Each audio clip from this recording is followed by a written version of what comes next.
So, on February 15th, 1996, a perfectly healthy 23-year-old military police officer died from an infection so bizarre that his attending physicians noted his immune system hadn't just, failed, it had been systematically erased. Right, yeah. Completely wiped out. His white blood cell count just plummeted to zero, and they gave him broad-spectrum antibiotics, but they acted like sugar water.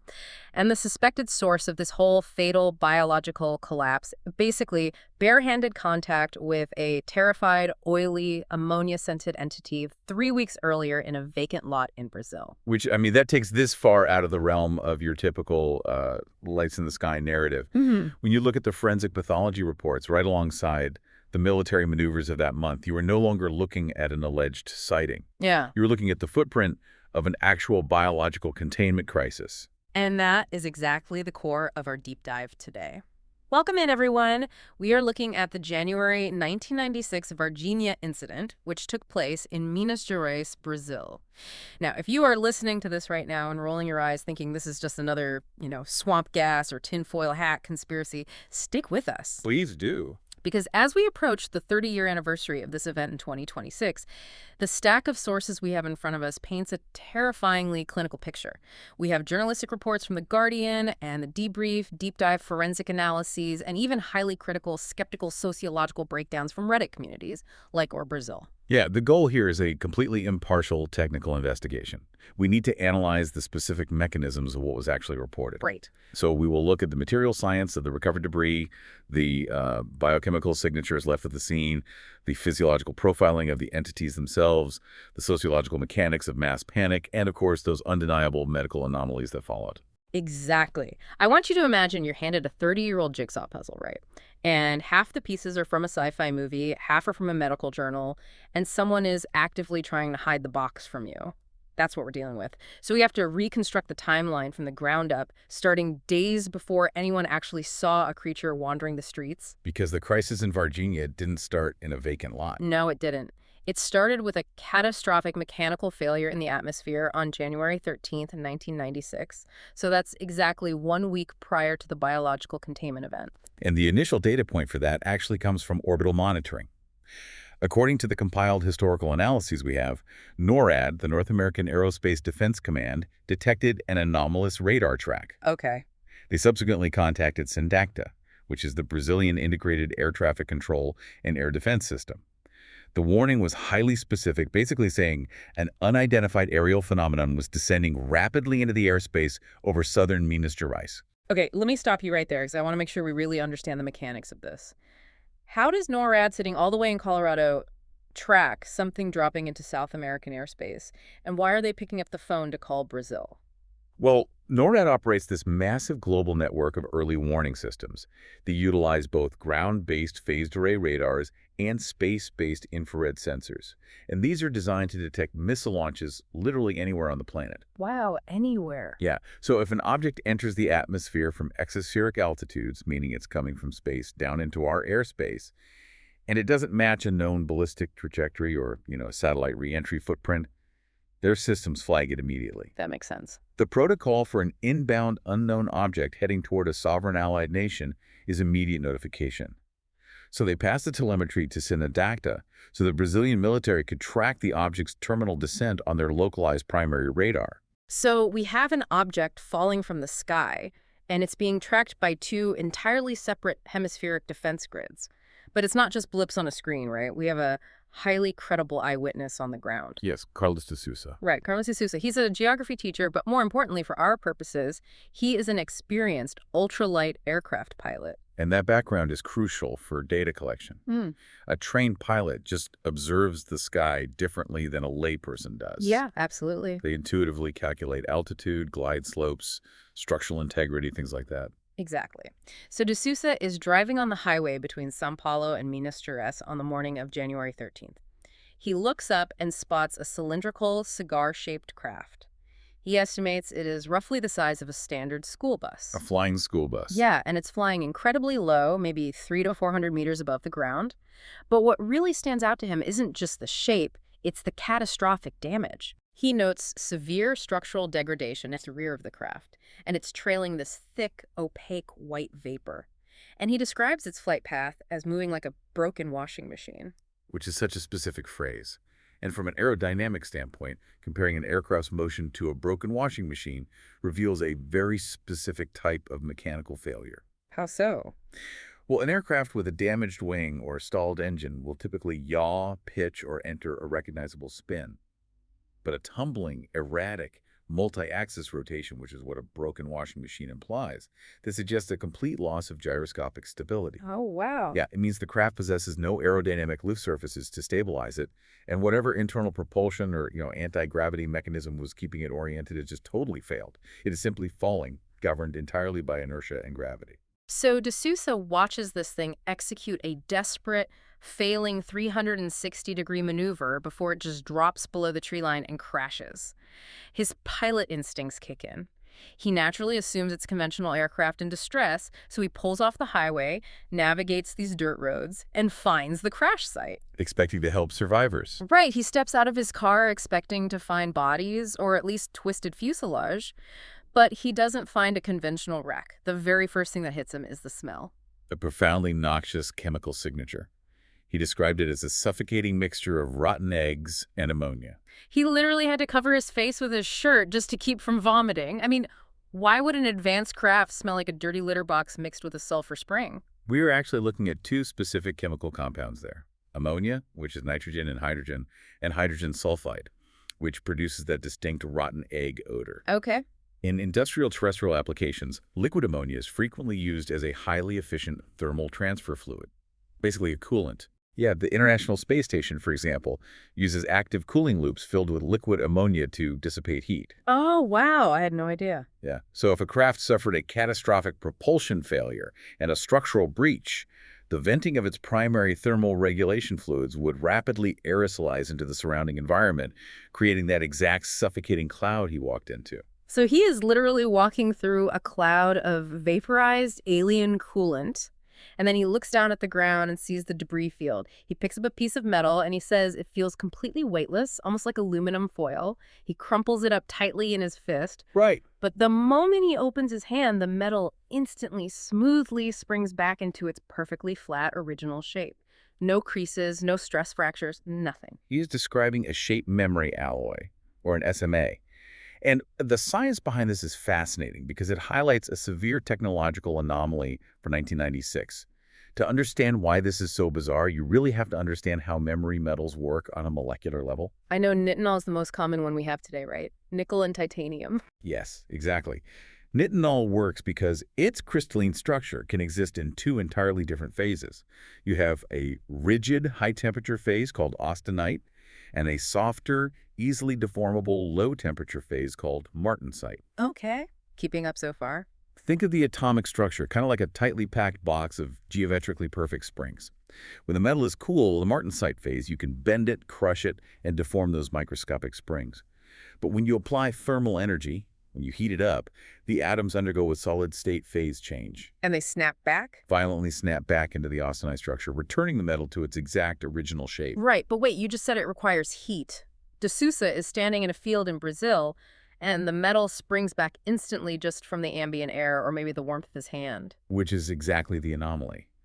In the mid-1990s, engineering a shape memory alloy that possessed that degree of extreme flexibility, crumpling it like foil, while possessing a transition temperature calibrated exactly to ambient atmospheric conditions and completely lacking any permanent plastic deformation. That was totally beyond our commercial metallurgical capabilities at the time.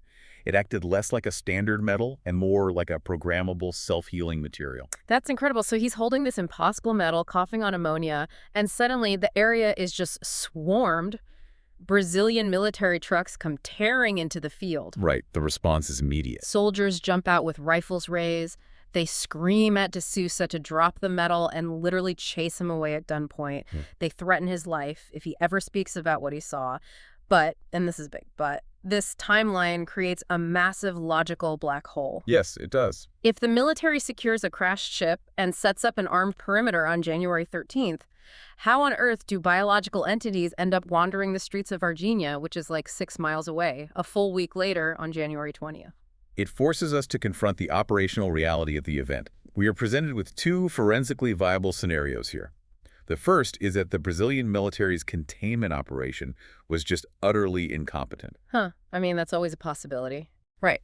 They secured the hardware, established a perimeter, but entirely missed the biological occupants who maybe managed to flee into the dense surrounding jungle before the troops even arrived. But surviving in the Brazilian jungle for 7 days? I mean, if these things are from another environment, they wouldn't know how to forage. They'd be dealing with predators, insects, exposure. It just doesn't track that they'd hang out in the woods for a week and then suddenly decide to stroll into the city suburbs on a Saturday morning. Which leads us to the far more plausible second scenario, and this one is heavily supported by the chronological data.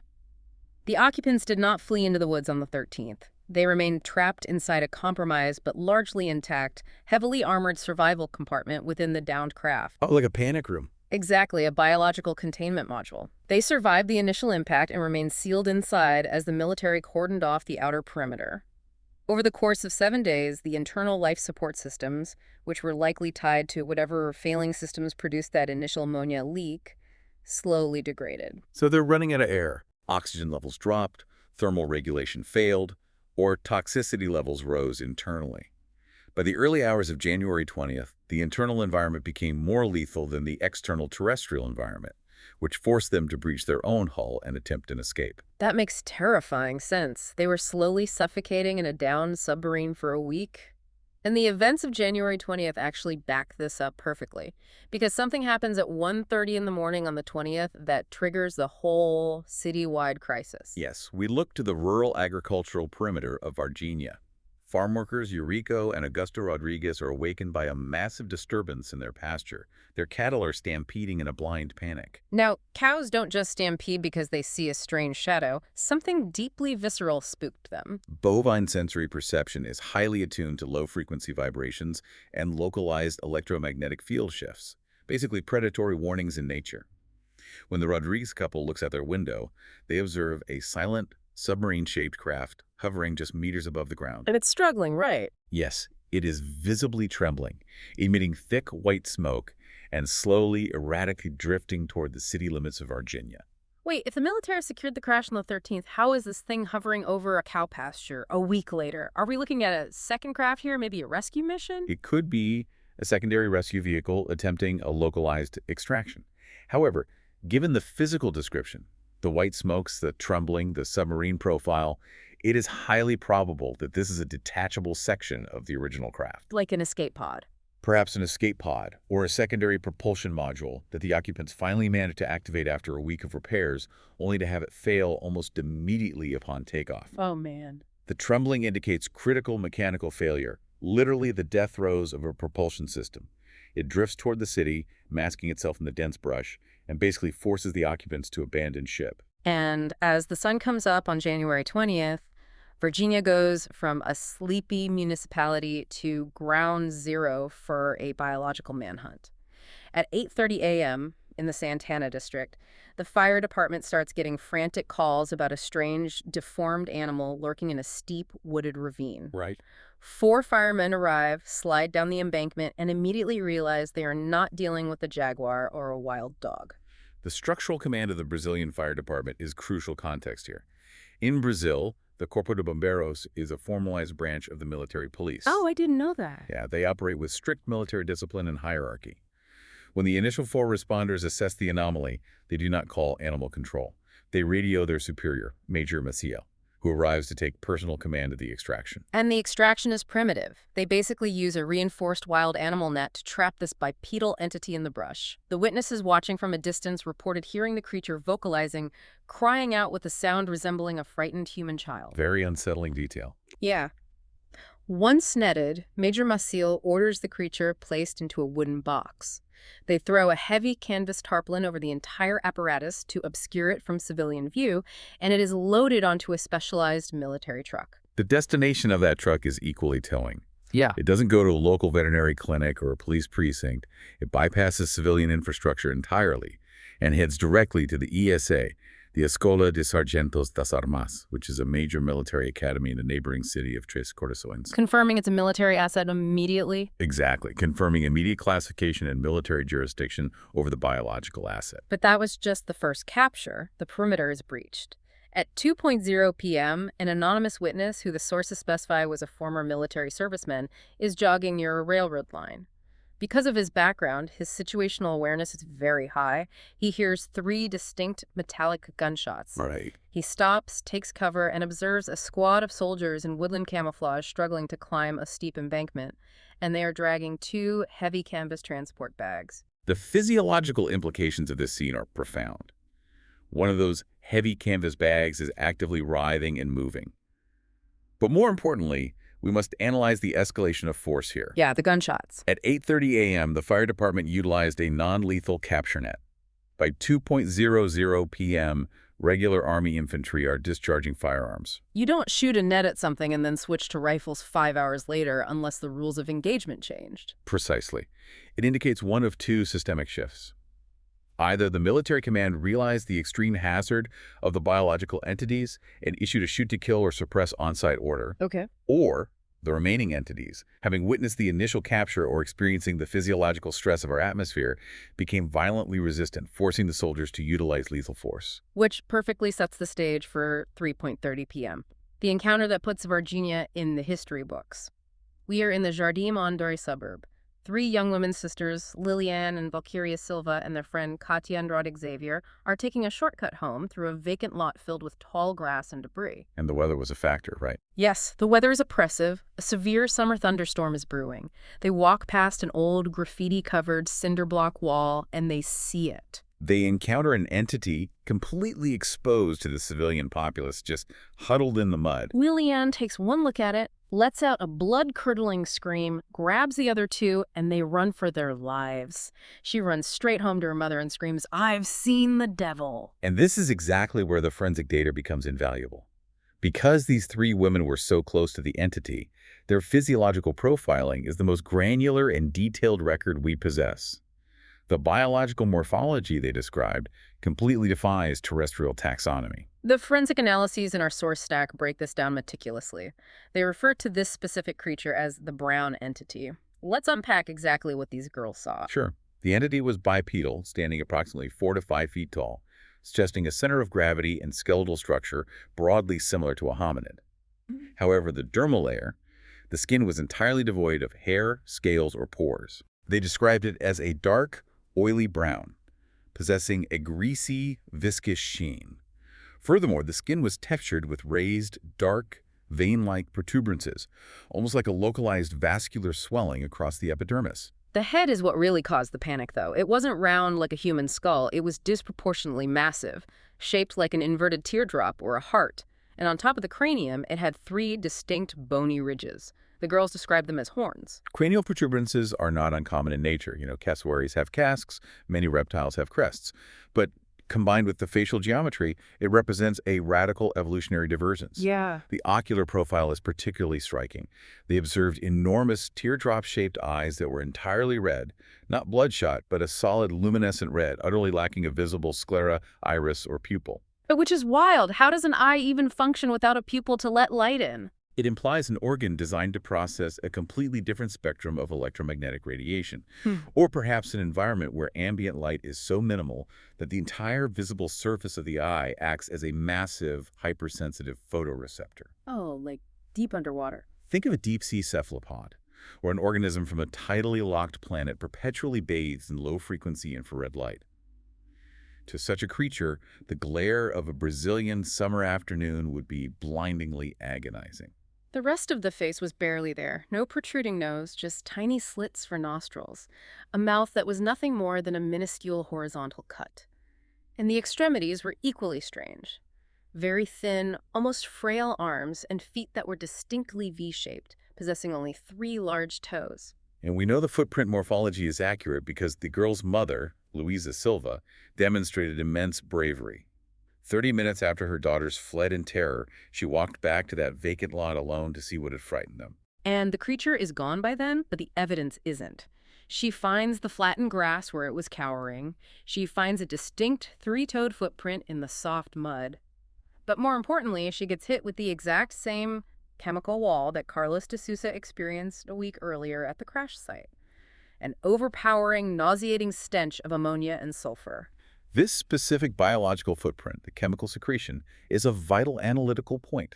Why would a living organism smell like industrial ammonia? I was wondering this. In humans, if you smell like ammonia, you are usually in severe kidney failure, right? Exactly. Terrestrial mammals process nitrogenous waste by converting toxic ammonia into urea in the liver, which is then safely diluted in water and excreted as urine. Right. It is biologically expensive to do this. It takes a lot of energy, but it prevents the ammonia from destroying our internal tissues, and it conserves water. However, aquatic organisms, like most helios fish, don't need to conserve water. Oh, because they're swimming in it. Right. They simply excrete raw ammonia directly through their gills into the ocean. They are what we call ammonotelic organisms. So you're saying this creature's metabolic system excretes raw ammonia directly through its skin. That is the most logical biochemical conclusion, yes. An ammonotelic metabolism functioning outside of an aquatic or heavily pressurized environment. The greasy, oily sheen the girls described was likely a massive biological stress response. Okay, a stress response to our air.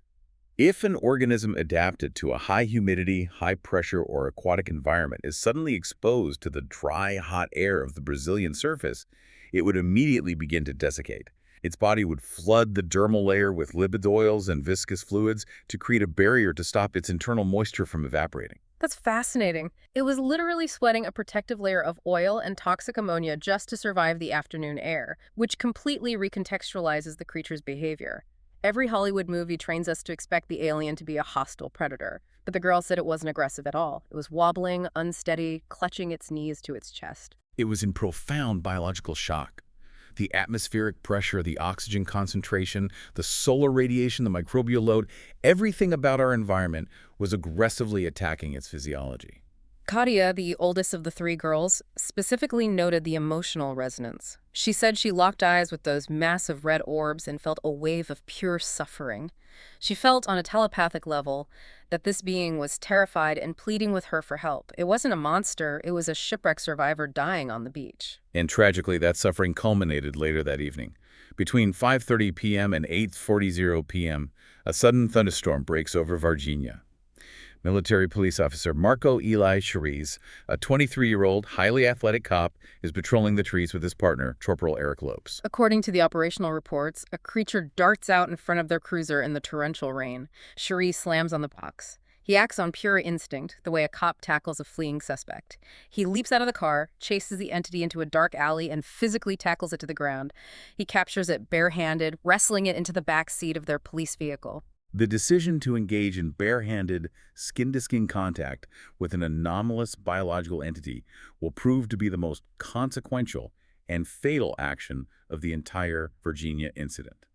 But before we examine the catastrophic medical fallout of that physical contact, we have to look at where Charisse took the creature. Right, they transport it straight to the regional hospital in Virginia. And this is where the source material introduces a massive curveball, because the creature at the hospital doesn't match the creature in the vacant lot. The medical testimony introduces us to Dr. Idlo Venturelli, a highly respected neurosurgeon with 46 years of clinical experience. He was called into a segregated wing of the regional hospital to examine a being that had been brought in under heavy military guard. And his anatomical breakdown describes what the forensic files categorize as the white entity. Dr. Venturelli's description is radically different. He says the being was roughly the size of a 7-year-old human child. The skin wasn't brown or oily, it was entirely pale, smooth, and stark white. He specifically noted the slim torso lacked any nipples or a navel, confirming a non-mammalian, non-placental gestation biology. The cranium was still that inverted teardrop shape, but he makes no mention of the 3 bony horns. The ocular morphology also shifts significantly. Instead of the massive glowing red eyes devoid of pupils, Dr. Venturelli describes teardrop-shaped eyes that were a deep luminescent lilac color. Furthermore, the psychological projection, that telepathic resonance Katia experienced, was entirely inverted. Yeah, Katia felt absolute terror and suffering, but Dr. Venturelli stated that as he stood near this white entity, he was washed over by a profound sense of calm, peace, and emotional tranquility. He said the creature wasn't cowering, it was sitting up, calmly looking out the hospital window, observing the doctors almost as if it were analytically studying them. As an investigator, how do we reconcile this severe discrepancy? We have 2 distinct physiological and behavioral profiles within the exact same localized event. Is it possible the girls just saw it in bad lighting and the doctor saw it under fluorescent hospital lights? I mean, could it be the same thing? The morphological differences are too extreme for a simple lighting trick. Bony cranial ridges do not just vanish under hospital lighting. We are forced to consider three distinct biological hypotheses here. First, extreme sexual dimorphism. Okay, like males and females looking totally different. Right. In many terrestrial species, particularly deep-sea fish, insects, and arachnids, males and females look so radically different they appear to be entirely separate species. The brown, horned, red-eyed variant could be male, and the smooth, pale lilac-eyed variant could be female, or vice versa. Option two, a caste system, like ants or bees. Precisely. In eusocial colonies, morphology is dictated by function.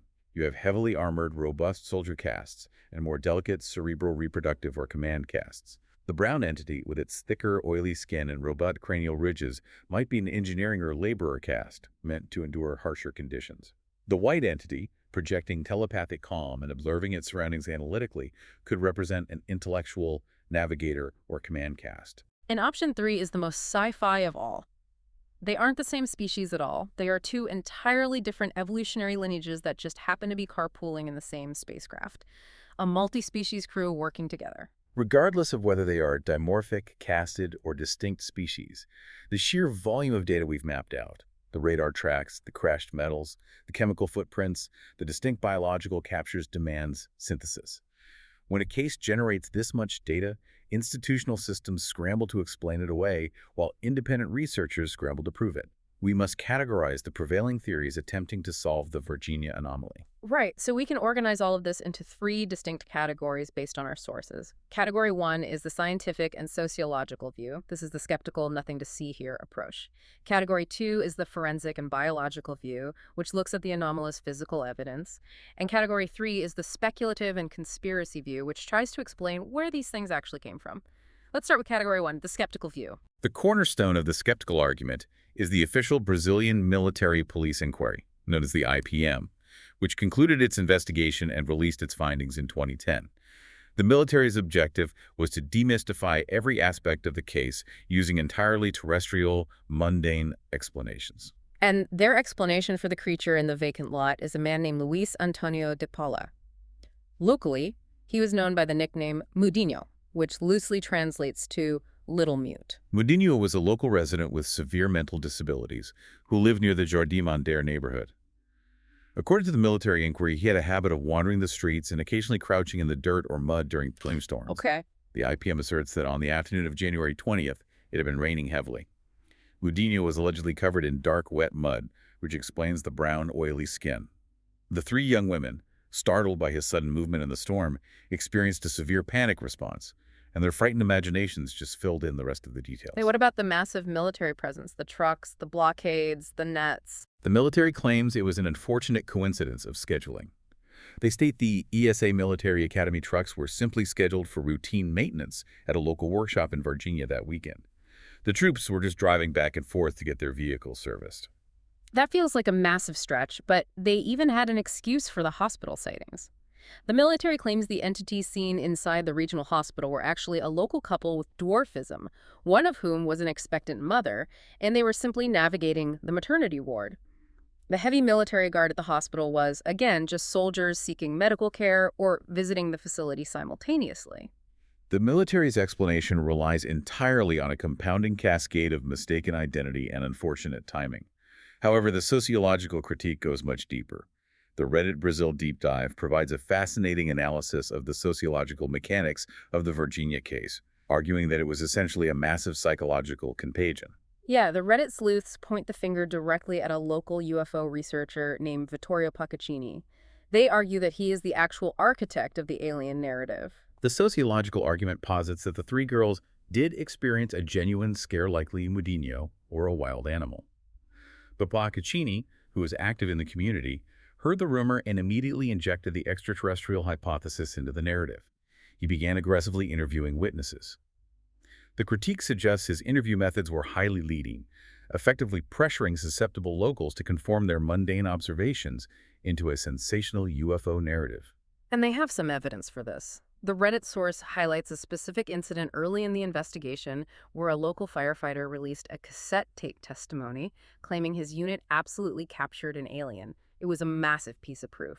Until that same firefighter later recanted completely, admitting the tape was a total fabrication and claiming he was pressured into recording the hoax by UFO investigators looking to legitimize the story. Furthermore, we must acknowledge the psychological concept of media priming. We cannot evaluate Varginha in a vacuum. Just months prior to the January 1996 event, Brazil's most-watched television program, a Sunday night news magazine called Fantástico, aired the now infamous alien autopsy video. Oh, the Ray Santilli hoax video, the black and white footage of doctors cutting open a Roswell alien. Exactly. Yeah. At the time, it was presented to the Brazilian public during primetime television with a veneer of journalistic seriousness. The cultural consciousness of Brazil was freshly saturated with visceral imagery of large-headed, large-eyed, hairless entities undergoing medical procedures. I remember that video. It was everywhere. The sociological argument is that this broadcast primed the public imagination. When the rumor of a creature in Varginha sparked, the media incentives and the primed public consciousness created a massive feedback loop.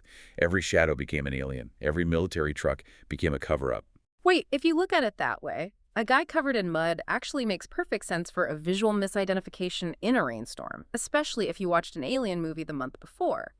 Why shouldn't we just close the book on that theory right now? Because the physical evidence refuses to conform to the sociological explanation. This brings us to Category 2, the forensic and biological rebuttal. If we apply rigorous scrutiny to the Medinho hypothesis, it collapses under its own weight. Right. First of all, the girls knew Mudinho. He wasn't a stranger. He was a known fixture in the neighborhood. Lillian, Valkyria, and Katia have been interviewed hundreds of times over 30 years by psychologists, journalists, and military officials. They have never changed their story. They have adamantly, fiercely stated that the creature they saw with massive glowing red eyes, no mouth, and 3 horns bore absolutely zero resemblance to the man they occasionally saw walking down the street. Visual misidentification in a panic is common, but it rarely invents entirely novel anatomical structures like cranial ridges or luminescent pupils. Furthermore, the Medinho theory entirely ignores the chemical signature. Yeah, Mudinho did not sweat pure ammonia. Precisely. A man covered in mud does not generate an industrial chemical vapor so powerful that it physically burns the olfactory sensors of multiple independent witnesses across different locations. We have Carlos de Sousa at the crash site, the girls in the vacant lot, and crucially, the medical staff at the regional hospital who testified that the ammonia stench lingered in the corridors for days, completely resisting heavy industrial bleach and sterilization protocols. The biological footprint is undeniable. And the routine maintenance excuse for the military trucks totally ignores the memory metal de Sousa found. A broken axle on a transport truck doesn't explain a piece of foil that reconstructs its own atomic lattice at room temperature. When the terrestrial explanations fail to encompass the data, we move to Category 3, speculative theories. If we accept the biological reality of these entities, we must ask about their origin. The default assumption is extraterrestrial visitors from another star system. But the Virginia data has spawned an entirely different hypothesis. And this is my favorite theory in the entire stack. It comes from Marco Reis, who was the director of the Virginia Zoo at the time. He looked at the physiological data, he looked at how incredibly sick, wobbly, and terrified these creatures were. He looked at how rapidly their bodies seemed to be failing in our atmosphere. And he said, maybe we are looking up when we should be looking down. Maybe they aren't extraterrestrial. Maybe they are intraterrestrial. The intraterrestrial hypothesis posits that these beings do not originate from the vacuum of space, but rather from deep within the Earth itself, perhaps from the unexplored abyssal depths of the ocean trenches, or from massive geothermally heated subterranean biosphere cavities within the Earth's crust. It makes so much sense when you look at their biology. The lack of pupils implies they live somewhere with zero sunlight. The oily skin and ammonia excretion imply a highly pressurized, potentially aquatic environment. It's like pulling a deep-sea anglerfish up to the surface. It doesn't belong here. The atmospheric pressure is fatally low, the air is bone dry, and the environment itself is immediately lethal to it. It frames the craft not as a spaceship, but as an exploratory submersible that suffered a buoyancy or propulsion failure and breached the surface. To an intraterrestrial, the surface of the Earth is just as hostile, toxic, and alien as the surface of Mars is to us. But whether they came from Alpha Centauri or the Marianas Trench, We have to talk about what happened when terrestrial biology collided with theirs. Because if this was just a guy covered in mud or mass hysteria, the entire case should close right there. But a muddy man cannot cause a seasoned police officer to suffer a total lethal immune system collapse. We need to look at the lethal intersection. The death of military police officer Marco Eli Charez is the tragic, irrefutable crux of the biological containment crisis. We must forensically trace his timeline from the moment of contact. On the evening of January 20th, Therese tackles the entity in the alley. He captures it barehanded. His family and partner reported that during the violent struggle, the creature scratched him, or at the very least, there was aggressive, prolonged skin-to-skin contact. The mechanism of exposure is critical. The entity was secreting that viscous, ammonia-rich lipid layer. When Charez's bare skin made contact, whether through a microscopic abrasion from a scratch or a simple dermal absorption, a foreign biological agent entered his bloodstream. Immediately after his shift, Charisse complains of a greasy, oily residue on his arms and hands that he simply cannot wash off, no matter how hard he scrubs. Within days, this highly athletic, healthy 23-year-old begins to experience a terrifying physical decline. He develops a small, painful abscess in his left armpit, the axillary lymph node region. The axillary lymph nodes are a primary filtration hub for the human immune system, specifically draining the arms and upper torso. An abscess there indicates his immune system had intercepted a massive pathogen and was desperately trying to contain it in the lymph tissues. He seeks medical treatment. They surgically drain the minor abscess, but it provides no relief. His condition rapidly deteriorates. He develops a systemic infection. We're talking persistent high fevers, chills, and agonizing generalized pain radiating through his entire body. He is admitted to the hospital, and his attending cardiologist, Dr. Cesario Lincoln Furtado, takes over the case. And Dr. Furtado notes a chilling detail. They hit Charisse with the most potent, broad-spectrum, hospital-grade antibiotics available in 1996, and it does absolutely nothing. Dr. Furtado famously stated that administering the antibiotics was like giving water with sugar. To understand why this is terrifying, we must understand how antibiotics work. They target specific cellular mechanisms in terrestrial bacteria disrupting cell wall synthesis or protein translation. If the antibiotics are completely ineffective, it means the pathogen multiplying in Charisse's blood does not utilize terrestrial bacterial mechanics. The drugs literally couldn't recognize the targets. Less than a month after the capture, on February 15, 1996, Marco Charisse dies in agony. The official military line, because they are desperate to maintain the Mudinho and routine maintenance narrative, is that he simply died of severe pneumonia or a tragic hospital-acquired infection, an HAI, stemming from the minor armpit surgery. That narrative held until the forensic pathologists who actually performed the autopsy on Charisse spoke out. Dr. Armando Fortunato and Dr. Juan Giannini conducted a deep tissue analysis of his remains. Their findings completely shattered the hospital-acquired infection theory. What did they actually find in his blood? Two distinct anomalies. First, toxicology revealed the presence of an unidentified granular toxin saturating his system. A granular toxin is not a living bacteria, it is a chemical poison, likely deposited directly from the entity's dermal secretions during the physical struggle. This toxin began systematically damaging his cellular structure. And the second anomaly? Dr. Giannini reported isolating a biological pathogen, a bacteria-like organism of extremely high aggressiveness and lethality. But it wasn't just killing cells, it was dismantling the defense network. Dr. Giannini stated the infection caused a state of immune erasure. What does immune erasure actually mean mechanically? How is that different from something like HIV? HIV slowly attacks specific T cells over years, gradually weakening the system. Immune erasure implies a rapid, catastrophic dismantling of the entire leukocyte network. Macrophages, the white blood cells designed to swallow foreign invaders, were likely paralyzed or dissolved by the granular toxin. The pathogen didn't just overwhelm the barricades, it systematically deleted the body's ability to even recognize that it was under attack. It was a biological blitzkrieg. That's horrifying. The sheer impossibility of this clinical presentation led Dr. Giannini, a sober, credentialed forensic pathologist, to go on the record stating the findings raised the hypothesis of its alien origin. A literal forensic pathologist saying the cop was killed by alien bacteria. But the lethal intersection doesn't stop with Charisse, because a few months later, in April 1996, the toxicity spreads to the local wildlife. The Varginha Zoo incident provides the necessary corroboration to prove this was an environmental contaminant, not an isolated hospital infection.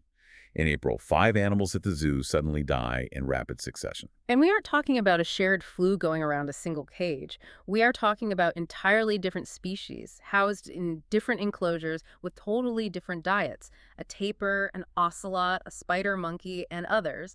They all just drop dead. The zoo's resident biologist, Dr. Leila Cabral, alongside an attending veterinarian, conducted necropsies on the animals. They were searching for a common viral vector, but what they found in the digestive tracts was uniform and horrifying. Every single animal suffered from a severe, mysterious, blackened mucosa lining their stomachs and intestines. Blackened mucosa, that sounds like they swallowed battery acid. That is precisely the mechanism of injury. It is coagulative and caustic necrosis. The cells of the gastrointestinal lining were chemically burned and necrotized. This is not the hallmark of a viral or bacterial infection. It is the hallmark of ingesting a highly toxic, caustic substance. Like industrial ammonia. Exactly. If we synthesize the data points, a horrifying picture emerges. The entities, either during their escape through the city or while briefly sheltered near the zoo grounds, contaminated the local environment. Whether through their oily skin secretions, shedding onto the foliage, their blood, or the heavy ammonia atmosphere they carried with them settling into the groundwater, the local flora was poisoned. And the animals ate it. Right, the animals ingested this contaminated material, resulting in fatal caustic chemical burns to their internal organs. It proves the extreme biological hazard. The entities were fundamentally toxic to terrestrial biology. Merely touching them erased a human immune system, and their trace secretions melted the stomachs of zoo animals. Which brings us to the cover-up. If a military command realizes they have a highly lethal, unknown biological contaminant loose in a municipality of 100,000 civilians, standard operating procedure shifts from investigation to total informational and physical lockdown. And that leads us to the information gaps. In a case with this much data, the places where data has been artificially removed are massive red flags. The missing pieces outline the shape of the cover-up. In forensic investigations, negative space is evidence. Let's look at the medical documentation. Dr. Venturelli spent significant time physically examining the white entity at the regional hospital. Yet if you request the admission records, the treatment logs, the pharmaceutical dispensary logs, or the discharge papers for that specific hospital wing on that date, they simply do not exist. The entire bureaucratic footprint of that wing was excised. The paperwork erasure extends to the autopsy, too. The Gerais family fought the Brazilian government for years to get their son's full medical and autopsy reports. When a judge finally forced the military to hand the dossier over, crucial pages were missing. The specific pages detailing the chemical breakdown of the granular toxin and the bacteriological origins of his immune erasure were just gone. We also lack the primary telemetry, the official Syndacta radar logs for the night of January 13th and the 20th. The data that would definitively corroborate the NORAD warning and plot the precise descent trajectory of the failing craft have never been declassified or released to the public, despite decades of relentless freedom of information requests by researchers. And then there is the human element. The witnesses who were successfully silenced. Remember Corporal Eric Lopes? He was Marco Chereza's partner. He was in the police cruiser. He helped wrestle the creature into the back seat. He watched his partner touch it. Investigators and journalists have tried to interview Lopes for 30 years. His response to inquiry is deeply indicative of military coercion. According to the source material, when researchers approached him, he didn't just decline to comment. He reportedly drew his service weapon, aimed it at the investigators, and stated he knew absolutely nothing, aggressively citing national security protocols. You don't pull a gun on a reporter to protect the identity of a muddy homeless guy. But the cover-up wasn't just hiding paper and silencing cops. It was a massive logistical operation. We have the military cordons surrounding the regional and humanitas hospitals. The hospital lockdown provides a perfect example of a logistical anomaly proving a systemic quarantine. During the days the entities were reportedly held at the regional hospital, the facility completely refused its daily bread delivery from the local municipal bakery. I absolutely love this detail because it's so mundane but so revealing. A hospital is a living organism. It never stops feeding its patients, its nurses, its doctors. If the administration turns away the bread truck, the normal operations of that hospital have ceased. They are in a full, hermetically sealed quarantine mode. Nobody comes in, nothing goes out. Once the military deemed the biological assets stabilized or deceased, they initiated transport. We have a recorded deathbed confession from an Army officer involved in the logistics. He detailed a clandestine 3-truck military convoy commanded by Lieutenant Colonel Olimpio Wanderley Santos. The convoy arrived at the hospitals in the dead of night, loaded the biological cargo, and transported it directly to Unicamp, the State University of Campinas. Why drive an alien body to a university instead of a military base? Because UNICAP is the home of Dr. Fortunato Badon. He's a world-renowned forensic pathologist. He is the expert who notoriously autopsied the remains of the Nazi war criminal Joseph Mengele in Brazil. If you have an unidentified biological entity that needs the most rigorous, secure anatomical breakdown possible, Badon is the man you call. Dr. Palhares has routinely and vehemently denied any involvement in autopsying extraterrestrial entities. However, the military convoy logs and multiple witness testimonies placed Lieutenant Colonel Santos's trucks securely at the Unicamp loading docks during that exact window. But the cover-up wasn't just military convoys. There was an active, boots-on-the-ground psychological operation targeting the civilian witnesses, the classic Men in Black scenario. The intimidation of witnesses is a hallmark of state-level concealment. But the Varginha case introduces a bizarre sociological twist to the Men in Black trope. Right. The girl's mother, Luisa Silva, testified that shortly after the encounter, a black car pulled up to her modest home. 4 men wearing pristine, dark Armani suits got out. They sat in her living room, opened a literal briefcase full of cash, and offered her a small fortune. All she had to do was go on national television and publicly state that her daughters had lied or that they had just seen a sick dog. Carlos de Sousa, the pilot, experienced something similar. 2 men in suits forced his car off the road, recited his entire family history, including where his children went to school, and threatened him with severe consequences if he didn't forget about the memory medal. Traditionally, ufology categorizes these figures as government intelligence operatives, the CIA, the Brazilian equivalent ABIN, or specialized military intelligence units. Oh. However, the Reddit sociological analysis throws a massive, fascinating curveball into this narrative. This blew my mind. The Reddit deep dive suggests these men in suits offering cash weren't government agents at all. They allege these men were actually high-ranking evangelical preachers representing the Read Record television network. We must look at the corporate and theological structure of that network.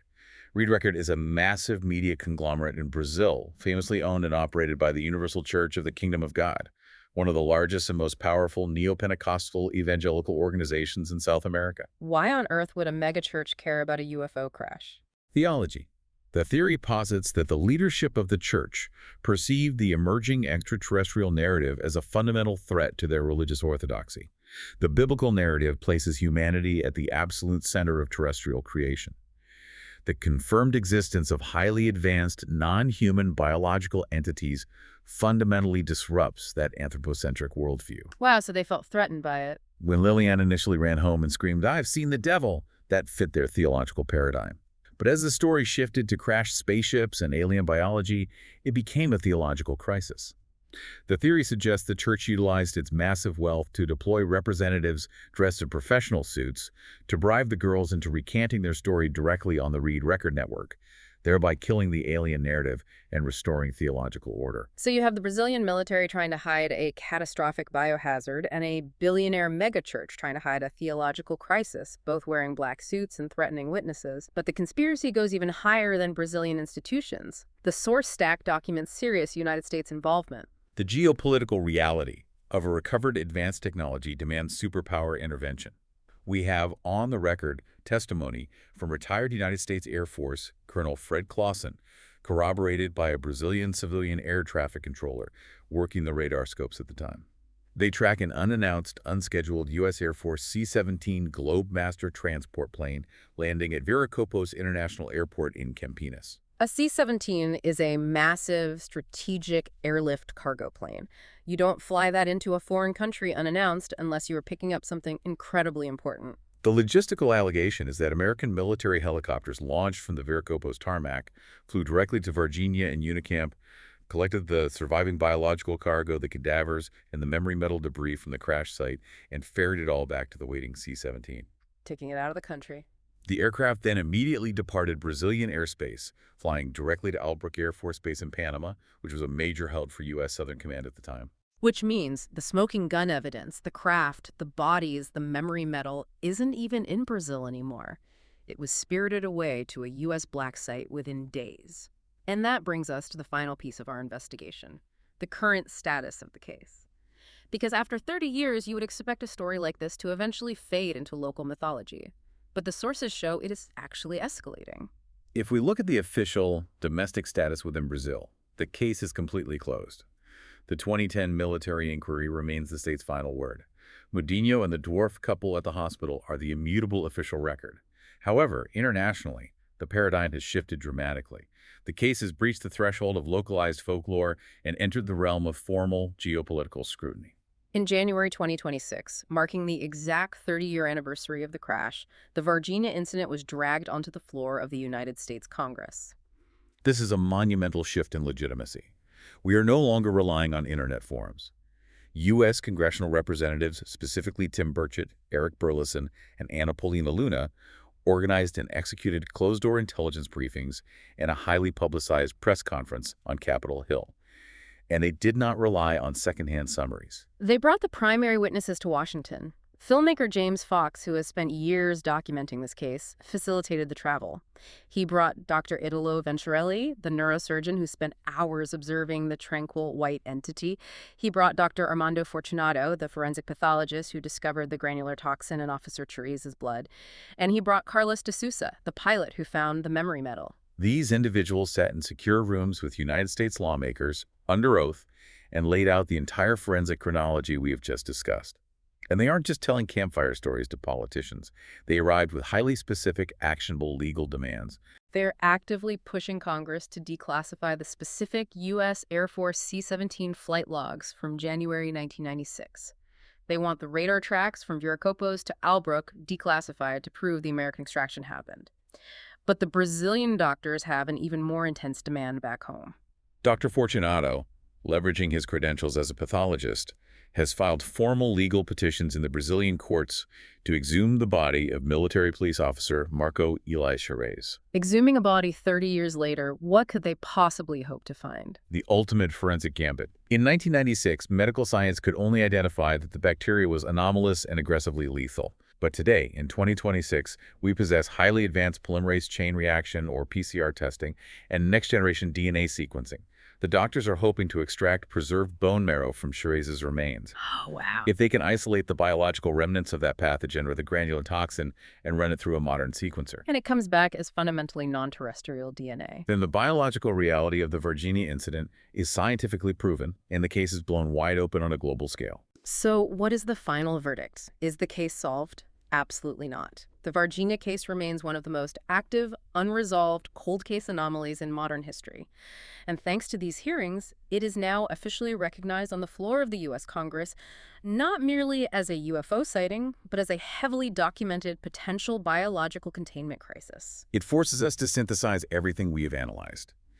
Varginha evolved rapidly from a fleeting anomaly tracked on a radar screen into a deeply documented tragic intersection of human biology and alleged exotic technology. It is a profound case study in how fragile our terrestrial ecosystem might be when suddenly forced to interact with the truly unknown. Exactly. When you look at all the mechanisms we've unpacked today, the molecular physics of the memory metal, the biochemistry of the ammonia sweat, the tragic immune erasure of a 23-year-old cop, the caustic burns inside the zoo animals, the hospital turning away bread trucks, and the C-17 extraction, the forensic picture that emerges is terrifyingly coherent. This is a detailed portrait of a catastrophic biological incompatibility. Which leaves you with one final provocative thought to mull over. We always watch movies where the aliens arrive and the threat is giant laser beams or advanced weaponry or some malicious intent to conquer the planet. But if extraterrestrial or intraterrestrial contact does happen, what if the greatest threat isn't a weapon at all? What if the true danger is as simple and as invisible as microscopic cross-contamination? A tragic biological incompatibility where merely reaching out and touching the unknown isn't a moment of wonder. It is a lethal act. Thank you so much for joining us on this deep dive. Keep questioning the world around you, and we'll see you next time.